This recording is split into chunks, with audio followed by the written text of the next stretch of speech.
20e jour d'expérience pranique. Bonjour à tous et à toutes. Alors c'est un jour spécial. C'est pas moi qui l'ai décidé. C'est que bon déjà le processus dure 21 jours. Ça veut dire que j'ai envie de dire voilà ça touche à sa fin.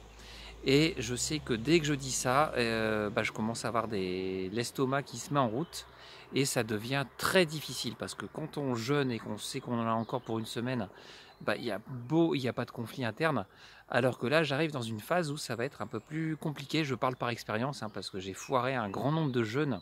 Bon, même si là c'est pas un jeûne à proprement parler, d'habitude, quand je jeûne, si je décide le 16 septembre de jeûner, déjà je m'y prends un mois à l'avance, je mets une croix dans le calendrier et tous les jours je me dis voilà, le 16 je jeûne. Voilà, je programme bien mon inconscient de façon à ce qu'il soit rassuré. Parce que j'ai déjà fait l'expérience de me dire tiens, demain je jeûne ou aujourd'hui je décide de jeûner.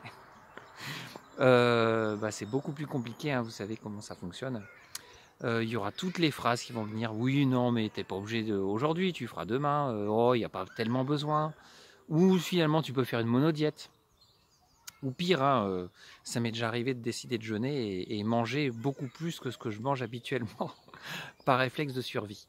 Donc voilà, tous ces pièges-là, je les ai déjà vécus. Alors j'en ris maintenant, mais j'en ai pas ri il y a quelques temps. Ça fait une vingtaine d'années que je jeûne.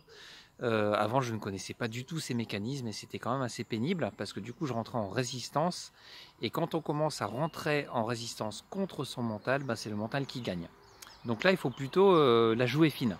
Il faut plutôt négocier. Euh, alors après, le but, justement, le 22e jour, c'est de ressentir mon corps. C'est-à-dire que le mental n'aura pas son mot à dire. Et là, pour moi, ça va être une expérience. Si ça marche, tant mieux. Si ça marche pas, tant pis. Et dès que j'aurai faim, continuer à me poser la question, est-ce que j'en ai vraiment envie ou pas? Et c'est dans ce sens que cette expérience Niharana est intéressante parce qu'on a le droit de prendre du jus de fruits, on a le droit de... Il y en a qui prennent des smoothies, et rien que à chaque fois qu'on prend un smoothie ou un jus de fruits, tiens, est-ce que ça compense quelque chose? Rien que ça, ça fait énormément travailler. Quand il y a une émotion et qu'on a l'habitude de se prendre un McDo ou autre pour calmer cette émotion, pour l'oublier, et que là on est obligé de passer au jus de fruits, il y a pas mal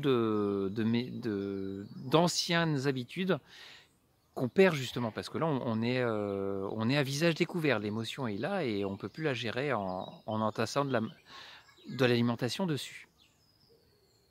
Alors je suis parti un peu dans tous les sens.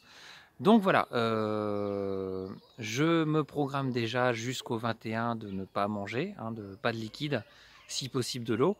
Et à partir du 22, on verra ce qui se passe. Mais le but, c'est vraiment de savoir s'écouter. Parce qu'une fois qu'on commence à manger, le premier repas après un jeûne, ça va, il est assez soft. Mais c'est à partir du deuxième que là, on commence à avoir des fringales et des compulsions alimentaires. J'ai même envie de dire que le jeûner, c'est facile, parce qu'on décide de ne pas manger. Par contre, la reprise alimentaire, pour moi, c'est ce qu'il y a de plus compliqué. Je les ai quasiment toutes foirées, de toute façon. Donc le but, c'est de ne pas foirer ma reprise là. Et je sais pas, alors peut-être que je continuerai à ne pas manger. Je vais me peser, donc si je continue à ne pas perdre du poids, je reste comme ça. Peut-être que je prendrai un repas par jour. Je ne sais pas du tout. Suite demain.